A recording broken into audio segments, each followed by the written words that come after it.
आपके जायचे में मून अगर 8 हाउस में है तो हमें कैसे रिजल्ट मिलेंगे, आज की वीडियो में जानते हैं। 8 हाउस स्कॉर्पियो का है और इसका लॉर्ड मार्स है। इस घर का नेचुरल प्लैनेट सन है।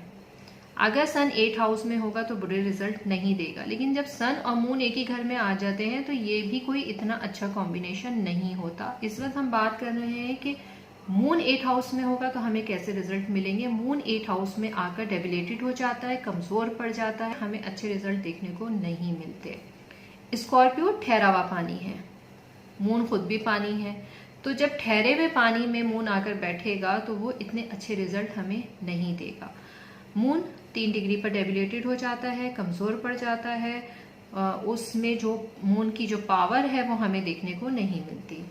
अगर आपके जायचे में मून 8 हाउस में है और सेकंड हाउस में सैटर्न या जुपिटर है तो यहाँ पर राहु अपने बुरे रिजल्ट नहीं देगा। यहाँ मैंने ये नहीं कहा कि राहु अच्छे रिजल्ट देगा, मतलब राहु बुरे रिजल्ट नहीं देगा, क्योंकि राहु अपने रिजल्ट अचानक देता है, बहुत अच्छे अचानक देगा, बहुत बुरे अचानक देगा। तो जो बुरे रिजल्ट अगर उसने देने हैं, अचानक नुकसान करना है, वो थोड़ा कम हो जाएगा। अब अगर सेकंड हाउस में सैटर्न या जुपिटर है तो मून की भी चीजों पर अच्छा असर होगा।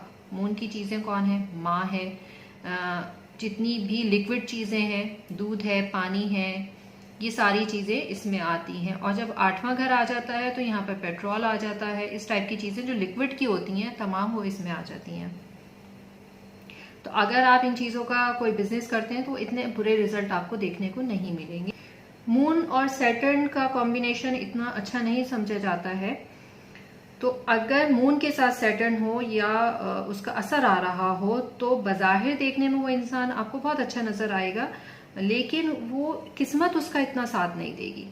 उसकी लाइफ में जो भी चीजें हैं, जो पैसा है, जायदाद है, लाइफ पार्टनर है, वो उसके किसी काम की नहीं होगी। जो भी प्रॉब्लम उसको लाइफ में रहेंगी वो एक के बाद एक आती जाएंगी, कुछ ना कुछ उसके लाइफ में बुरा चलता रहेगा।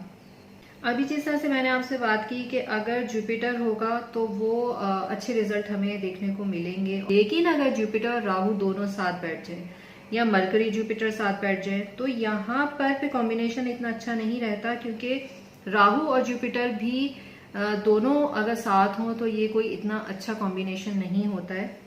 ऐसे में वो इंसान अपनी बेवकूफ़ी, मतलब उसमें हम ये नहीं कहेंगे कि उसकी किस्मत की तरफ से है, कुदरत की तरफ से है, अल्लाह की तरफ से, बल्कि अपनी ही बेवकूफ़ी से अपनी चीज़ें ख़राब करेगा। जितनी भी उसकी लाइफ में जो भी सहूलत है, जो भी आराम है, जो भी लग्जरी है, उसके लाइफ पार्टनर है, वो सारी चीज़ें उसकी ख़राब होती जाएंगी अपनी बेवकूफ़ी की वजह से। मून अगर 8 हाउस में हो और मरकरी, मार्स, राहु, केतु अगर आपके जायचे में अच्छे नहीं बैठे हैं तो आपको अपनी ससुराल से, अपनी औलाद से प्रॉब्लम रहेगी। तो आज की वीडियो में हमने बात की कि मून अगर आपके जायचे में 8 हाउस में होगा तो आपको कैसे रिजल्ट मिलेंगे। इसके साथ ही इजाजत दीजिए। अल्लाह हाफिज।